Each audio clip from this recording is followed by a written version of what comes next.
In today's Leeds news, Leeds look at Turnbull, Boro want Greenwood move sorted by January, and this week's Loan Watch.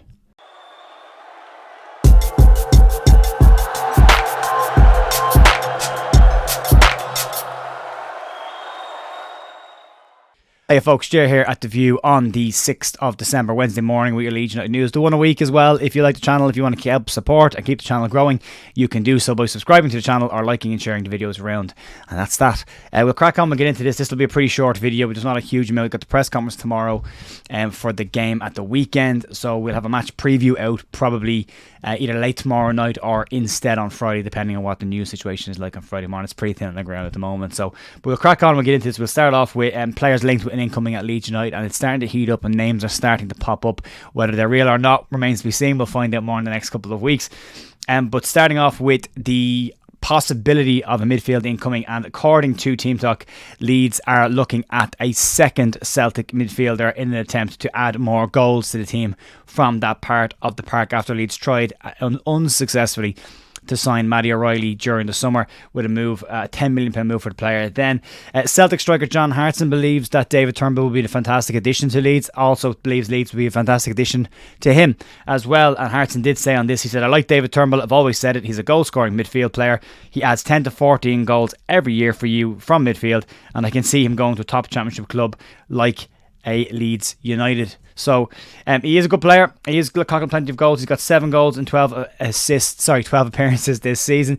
Leeds have no issue scoring goals in the attacking part of the pitch. However, Daniel Farke has commented on wanting more goals from around the pitch. As of yet, Ethan Ampadu and Glenn Kamara yet to notch from midfield. Archie Gray, when he's been in the midfield area as well, has yet to notch as well. So no goals from the centre of the park just yet. Turnbull could come in as an option for midfield to change the game, change the dynamic a little bit more. Attacking minded midfielder and a very good finisher as well, which is his goals to appearance ratio from that part of the park would suggest as well. So it's an interesting player to look at as well. Matt O'Reilly seems to be outside of Leeds' reach now. He's either looking at or has just signed a new deal with Celtic. That'll keep him there. Also, he's impressed in Europe this year as well. So there's plenty of clubs around Spain that are looking at him as well. So Matt O'Reilly may have just missed out on that one, unfortunately. But David Turnbull, not a bad player, another decent midfield player, and again, as I said, goals from midfield as well. John Hartson's backed that up as well. Moving on to players a little bit closer to home, we talk an awful lot about Sam Greenwood at the moment on the show, and we're going to talk a little bit more about him because the situation around his clause and his loan clause is starting to become a little bit clearer, and things are starting to heat up in that situation there. According to Team Talk, they reckon that Middlesbrough would like to get Sam Greenwood's permanent move done and dusted before the January transfer window opens. This is because Team Talk reckon there is significant interest in the player, with West Ham, Southampton, Fulham and Brentford all being linked. Realistically, do we think any of them are really looking at the player? You're talking about West Ham Premier League, Southampton Premier League, Fulham Premier League, Brentford Premier League, Southampton Championship. Outside of Southampton, the rest of Premier League clubs, chances of any of them going for a player who's been out of favour at Leeds pretty much consistently, bar the odd appearance here and there, has gone and done very, very well at Middlesbrough.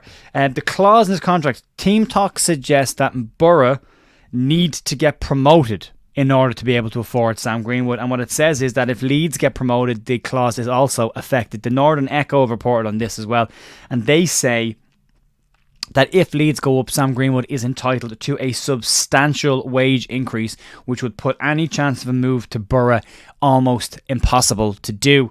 They also said that if they do opt to move in January, they will be breaking the loan and option to buy deal because they'll be moving earlier, and Leeds might be in a situation to look for a higher fee. Whether Boro can afford that or not remains to be seen, but if there is significant interest in the player from other clubs around the place, Leeds might be in a situation where they can look to sell the player to other players or bring him back depending on what happens. But a lot of it seems to depend on what the end of the season looks like, which is a similar situation to a lot of loan players that are out there at the moment. But in Sam's situation, they would be looking at a situation where Boro won't be able to afford the wages with the increase if Leeds get promoted, and if Boro get promoted, they should be able to do it, but that remains to be seen when that happens as well. But they're sniffing in around the playoffs, so you never really know. And that's it on the incoming news and potential transfers there. There's been plenty of news this week about transfers as well. There's a couple floating around today as well, but we're going to talk about Loan Watch next, and we'll get into that right now.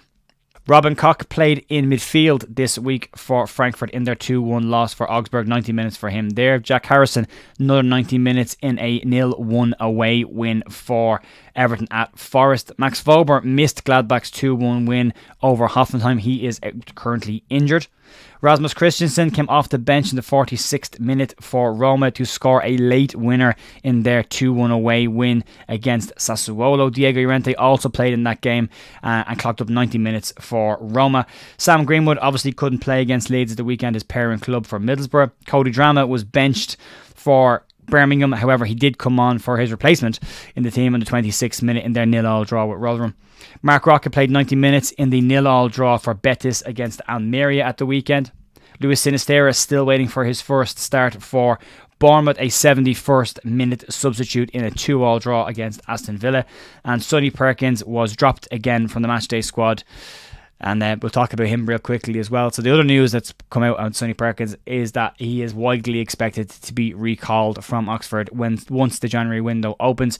He has played a handful of minutes, 6 games in the league in total, but handful of minutes in those games. They did change their manager, Birmingham, who came in this week as the manager, or last week as the manager, did give Sam a start in the EFL Trophy where he scored, but since then he has been reverted back to the bench and now off the bench again back into the squad. And the manager was asked about it, and what he said about Perkins' situation was that they had a situation they could only bring 7 subs and they were looking for like replacements, and on that basis they went with the bench they went with, which is why Sam missed out.